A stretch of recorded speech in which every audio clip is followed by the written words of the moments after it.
finally got another look at House of the Dragon Season 2, with this newest trailer released today. On the whole, this trailer has a much more somber feeling than the previous one. We get a few really cool new shots and some interesting red herrings I think will catch non-book readers off a bit. But I can't help but feel the last set of trailers, the green and the black ones, were better in terms of pacing than this new one. This new one felt a lot slower paced, and to be honest, didn't really get me that excited, where I think the last two did a really good job from the way it was edited to the use of music and building up some real hype and excitement for Season 2, while the direction of this trailer is much more somber and dark, showing more inner conflict within the factions. But there is a lot we can take away from the new footage, and some really cool details that I want to break down and take a closer look at. I do kind of like the framing of the trailer in the opening seconds, as we cut between our characters walking through different locations. It really kind of sets the mood of the trailer when combined with Rhaenyra's voiceover. We then get this new shot of some dragon eggs in a fire, which at first kind of confused me, but then the more I thought about it, the more sense it would make that of course the blacks would try and hatch more dragons. While they of course would be too small to really do much during the time frame of the Dance of the Dragons, within the context of the show, it makes sense they would want to hatch new dragons. For all anyone knows, the war could drag on for years, there will be losses, and having access to dragons and new dragon riders would make sense as a tactical move. Better to have them and not need them than not have them at all. Interestingly, as Rhaenyra is talking about what it means to be a ruler, the protector of the realm, we cut to shots of what I think is the riots at King's Landing. I believe this following shot of Rhaenyra on Dragonstone talking about her impossible position really helps set the tone of the trailer and the season as a whole, and how difficult a war is when your enemy is your own blood. Now this shot of Rhaenyra handling a sword really caused a lot of drama online with people when it was leaked a few days ago, with people jumping to conclusions that they are going to have Rhaenyra fighting in battles. But I really don't think that's what these shots are showing. It's clear from the context of the shot before of the old weapons and armor on the table. I think she is literally just picking them up and testing them out. It's a red herring because I think they want to imply her fighting, but not necessarily via combat itself. When you pair up the shots with the narration, it's clear they chose to use them in this way to drive home the point that Rhaenyra is a fighter and will fight for what she believes is hers. It definitely was a clever and deliberate editing, used to throw fans through a loop and cause this kind of discussion. Now again, this shot of Daemon telling Rhaenys they are going to King's Landing is very intentionally misleading. Giving Rhaenys is present means it's prior to Rook's Rest. The way it's used in the trailer with Daemon in full armor implies he's literally going to King's Landing now. We know, given the timeline of Season 2, and what it will cover, the fall of King's Landing will be at the end of the season, if it is indeed in this season at all, which I don't believe it will be, given we are not getting the gullet until Season 3. I think this shot is actually Daemon off the Harrenhal, stating his ultimate goal is King's Landing.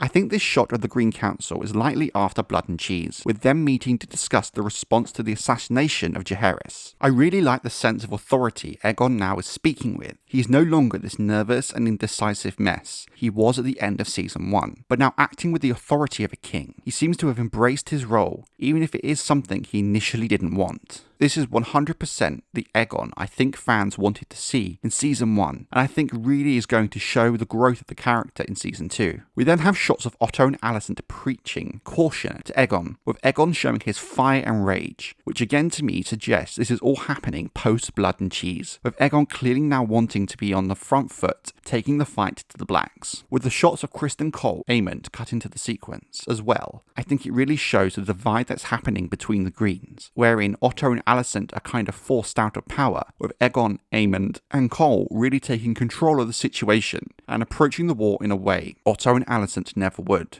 These shots of Lannister troops on the march, followed by the shot of the Raven flying through a forest, in combination with Otto's voiceover about the news of the war spreading across the realm and houses rallying, shows to me that this season really is going to be about the early battles of the war, as houses pick sides and rally their forces. While of course there are going to be huge battles this season, Rook's Rest being a big one, it's things like this that are really needed to be able to set up battles like the Fishfeed and Tumbleton in later seasons. Now this shot of Rhaenyra and Daemon having dinner, with Daemon mocking the Greens for their eagerness to die, to me is likely before Rook's Rest, and really gets across the overconfidence of Daemon to some degree, and I think from a viewer's point of view will make Aegon, Aemond and Cole's trap, and thus the death of Rhaenys, even more impactful given the confidence Daemon is that it's a stupid move. Rook's Rest is one of the first shocks to the system for the Blacks during the war, and really changes their attitude towards it. The Greens are not going to be the pushovers that many in the Black faction expected them to be. I'm not really sure where to place these shots of the Velaryon fleet, given we are not getting the Battle of the Gullet this season, but given the context of the next shot of Corlys on Dragonstone, it maybe suggests to me could be them blockading Blackwater Bay. These shots of Daemon on Caraxes, I guess on the way to Harrenhal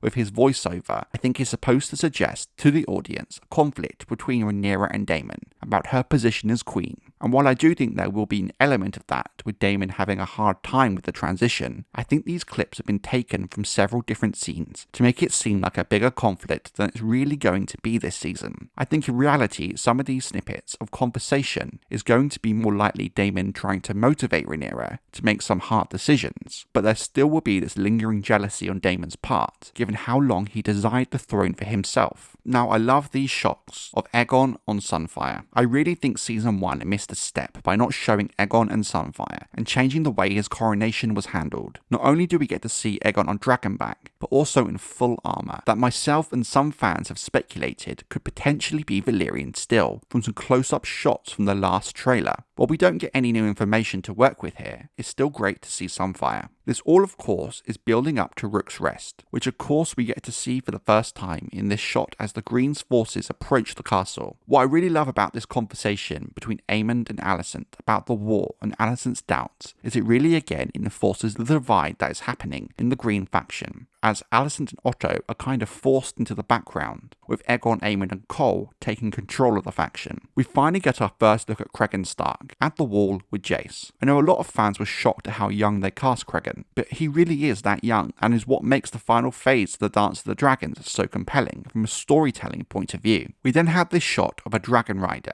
that I think might be Baela chasing Cole on horseback. Now I think this is 100% the moment the Rook's Rest trap gets sprung, and rather than them springing it on Rhaenys, they spring it on Baela, with Rhaenys coming to save her. I'm sure there are many ways Rook's Rest could play out with the possible addition of Baela being there, but her springing the trap makes a lot of sense to me given what we have seen. This whole voiceover about the enemy within being more insidious, I think either implies Daemon is going to be a much more rogue aspect of the Black faction than he is in the books, maybe doing things his own way that Rhaenyra does not essentially agree with. Or it could be another case of intentional misdirection in the trailer to create a sense of conflict. I guess if they do go down this road with Daemon and Rhaenyra, it does set up the ultimate divide that occurs towards the end of the war that leads directly to the God's Eye. Now, if this shot of Rhaenyra is actually what a very recent leak suggests it is, well, it's a huge departure from the book, maybe the biggest so far. And while it will make some fans happy, I know many, especially in my own comment section, are really going to hate it. I'm not going to go into too much detail about it here, as it's a very new leak within the last hour or so,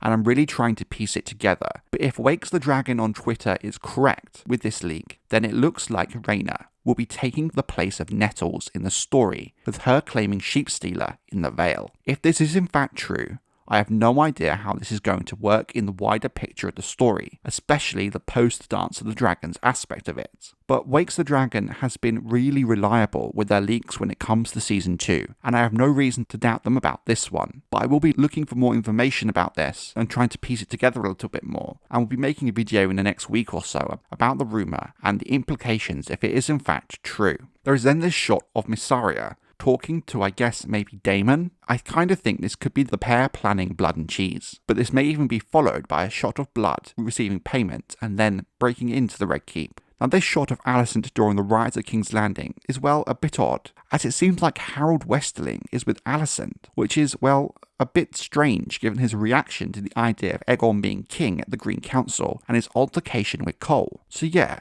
going to have to see how that one plays out and the logic behind it, if it is in fact Westerling. We get some more shots of the riots of King's Landing, and then Rook's Rest with this wonderful shot of Rhaenys on Meleys going into battle. I really like everything I've seen of Rook's Rest, and think it's going to be a top tier battle, matching some of the best of Game of Thrones. The trailer ends with an awesome shot of Rhaenyra in front of Vermithor, the dragon of the old King Jaehaerys. Now, I don't really know the context of this, but I suspect it could potentially be something to do with the dragon seeds. Either way, it's really cool. What do you guys think of the trailer? Did you catch any cool details? Do you prefer it to the green and black one? And how do you feel about what you've seen? I'll be making a more detailed follow-up video to this, so your thoughts will be greatly appreciated.